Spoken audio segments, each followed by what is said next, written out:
नमस्कार मेरे साथियों, स्वागत है आपका अपने YouTube चैनल मैसिव विक्ट्री में। दोस्तों, आपने आजकल एक चर्चाओं में एक न्यूज़ देखी होगी, ट्राई। आपके मन में भी ये विचार आया होगा ट्राई क्या है ना। मैं ट्राई के बारे में आपको बताने वाला हूं। ट्राई के अध्यक्ष कौन है, ट्राई की स्थापना कब हुई और ये वर्क कैसे करती है। देखिए, सबसे पहले आप लोग देखिए गुड न्यूज़। अब मोबाइल डाटा के नहीं देने पड़ेंगे पैसे, सरकार ने जारी किए आदेश। जो ट्राई है वो क्या है, जो सारे हमारे सिम हैं, एयरटेल हो गया, जियो हो गया, BSNL हो गए, सारे सिमों के ऊपर भी एक संस्था है जो इन सबको क्या करती है, हैंडल करती है। उसका नाम है ट्राई। ठीक है, उसका नाम क्या है, ट्राई है। ये रहा।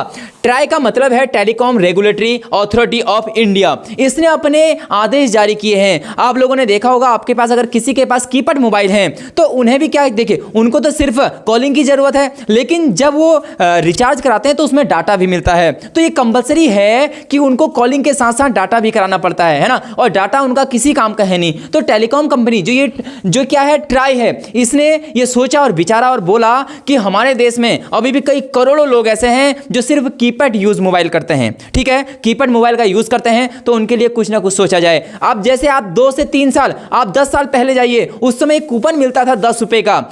आपने देखा होगा। तो वही कूपन, वही रिचार्ज दोबारा से लौटने वाला है। हम बताएंगे आपको इसके बारे में, लेकिन कुछ एग्जाम पॉइंट से आपके बारे में इंपॉर्टेंट चीजें यहां पर हैं। ट्राई की फुल फॉर्म नोट कर लेना आने वाले पेपरों में, क्योंकि बहुत ज्यादा चर्चाओं में है। Telecom regulatory authority of India. ठीक है, इसके अभी अध्यक्ष हैं अनिल कुमार लाहोटी। नाम क्या है, Anil Kumar Lahoti. Very very important नाम है आने वाले एग्जामों में। ठीक है, इसकी स्थापना हुई थी 20 फरवरी 1997 के अंदर। भैया जी, इसका हेडक्वार्टर है कहाँ, नई दिल्ली में इसका हेडक्वार्टर है। ठीक है, अब इसने अपने आदेश जारी किए थे कुछ समय पहले भी, लेकिन जो सारे सिम थे इन्होंने क्या कहा था, इसका विरोध किया था। एक BSNL कंपनी ऐसी थी जिसने इसका साथ दिया था और बोला था कि ट्राई एकदम सही बात कर रहा है ना। तो सारे ने क्या करा था, जो और जियो हो गया, एयरटेल हो गया, वोडाफोन हो गया, सारे सिमों ने यहां पर इसका विरोध किया था। लेकिन अभी इन्होंने क्या कर दिया, बिल पास कर दिया है और बोला है 30 दिन के अंदर अंदर सभी सिम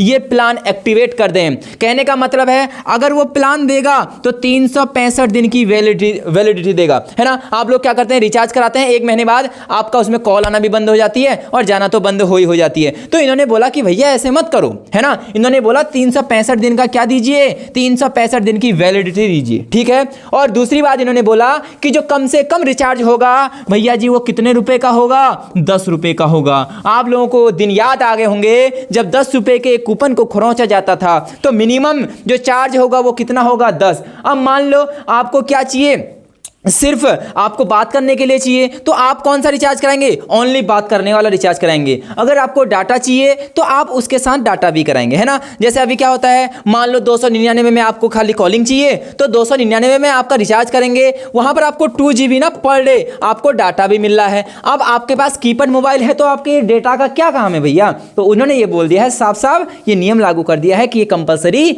नहीं है, 365 दिन की आप वैलिडिटी दीजिए और 10 रुपए का जो रिचार्ज है वो मिनिमम होना चाहिए। ठीक है, और 30 दिनों के अंदर इस नियम को लागू करिए, ये सबसे बड़ी बात है। तो 30 दिन बाद ये नियम क्या हो जाएगा, लागू हो जाएगा सारे सिमों के ऊपर। तो आपने ये नोट कर लिया होगा, ये वेरी इंपॉर्टेंट चीजें थी और तभी हमने थंबनेल में लगाया था कि गुड न्यूज, बहुत अच्छी खबर है, अब मोबाइल डाटा के नहीं देने पड़ेंगे पैसे। ठीक है, आपको वीडियो पसंद आई हो, बहुत छोटी सी ये मेरी कोशिश थी कि छोटी वीडियो में आपको सब कुछ बता दिया जाए। और मैं मिलूंगा एक ऐसे ही इंफॉर्मेटिव वीडियो के साथ अगली बार। तब तक के लिए मैं अपनी वाणी को देता हूं विराम। जय हिंद, जय भारत।